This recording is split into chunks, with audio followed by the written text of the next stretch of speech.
Hi, this is Kaushik Ranchod here. Today, we have some really important news. You want to stay tuned? What is the latest thing that Trump is trying to do to get rid of immigration? How is he trying to attack it? You'll want to stay tuned to watch this because we're going to talk about the latest tactics that he's using to undermine immigration. So, we're also going to talk about how a recent lawsuit prevailed in an immigration ban that he tried to create.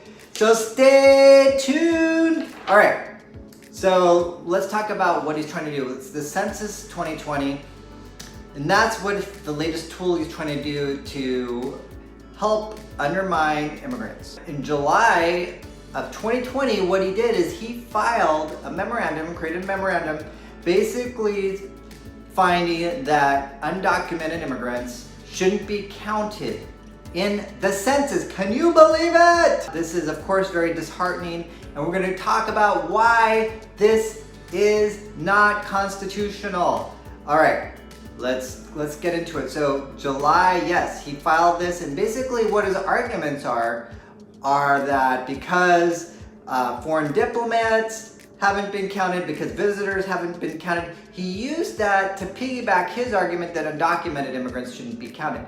Now, why does he want to do this? Why does he care about the census? Well, there's a very good reason, because this shifts the power. This makes a difference in apportioning the House of Representatives and who should be counted in determining and evaluating the total electoral college, specifically to the House of Representatives.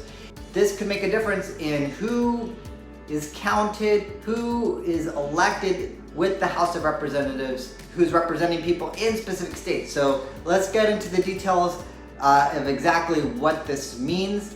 But by basically reapportioning, not counting undocumented immigrants, it means that perhaps a Republican would be elected instead of a Democrat. So this could also affect the 2024 and the 2028 presidential elections, depending upon whether or not, if you're documented, if you get it counted in the census. So that's why you got to take action. If you've received something from the Census Bureau, respond. It's really important because you do have power by responding, and this is being challenged, what we're going to talk about in this video as well. This could be considered unconstitutional because the president should not be able to arbitrarily and capriciously make a decision.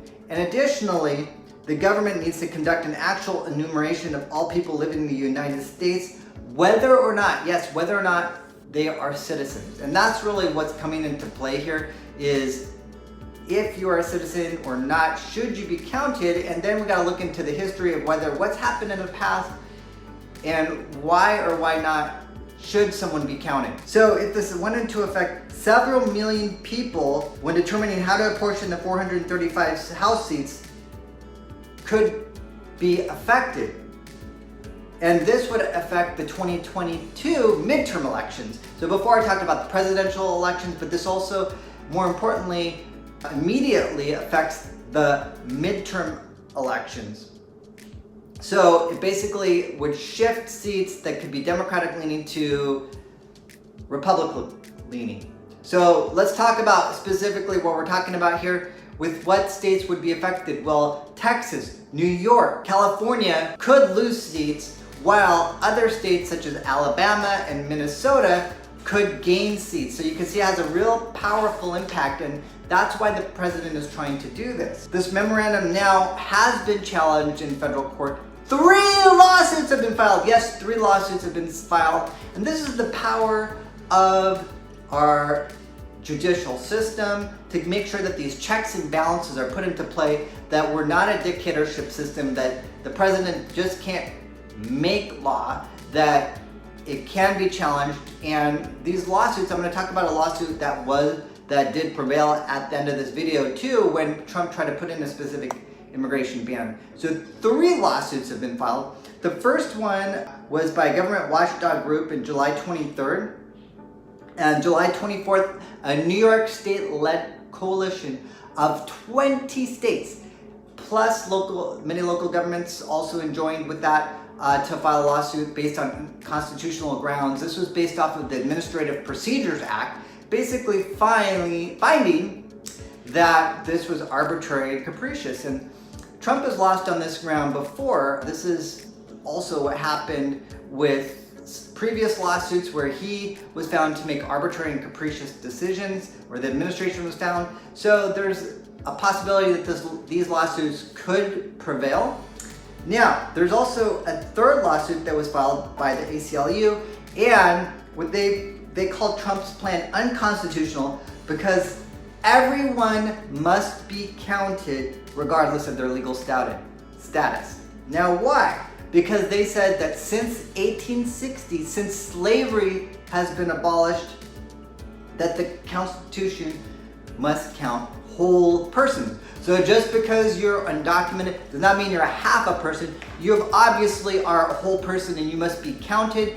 And this is what the ACLU alleged. Also, there's also been a further amendment to lawsuit to the complaint by MELDUF, the Mexican American Legal Defense and Educational Fund. And basically they're saying that it's constitutionally mandated that enumeration of all persons living in the United States for purposes of apportioning seats in the House of Representatives. So you are a whole person, and that you can see has been alleged in these lawsuits.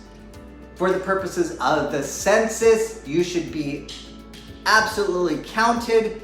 We will continue to monitor this and what's happening.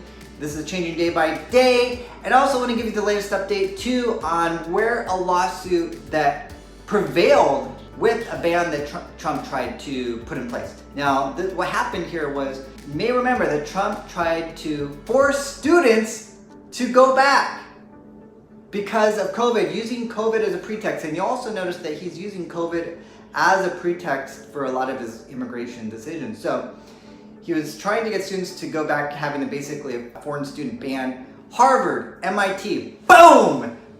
Just filed a lawsuit, and basically what happened is that whole ban that the administration was trying to put in place was no longer went into effect. So these lawsuits are effective. They do make a difference. It shows the power of the Constitution, the power of the US government, and why this country is so great and why it was created in the first place to prevent a dictatorship type of situation.